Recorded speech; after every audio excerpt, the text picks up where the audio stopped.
মহেন্দ্র সিং ধোনি জন্ম 7ই জুলাই 1981, ঝাড়খণ্ডের রাঁচি এলাকায় জন্মগ্রহণকারী ভারতীয় ক্রিকেটার।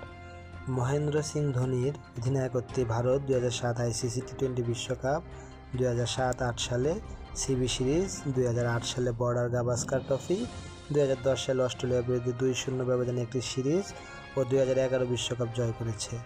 তার অধিনায়কত্বে ভারত টেস্ট র্যাঙ্কিং 1 নম্বরে উঠে এসেছিল। এখন পর্যন্ত টেস্ট এবং একদিনের আন্তর্জাতিক ক্রিকেটে তার রেকর্ড ভারতীয় অধিনায়কদের মধ্যে সেরা।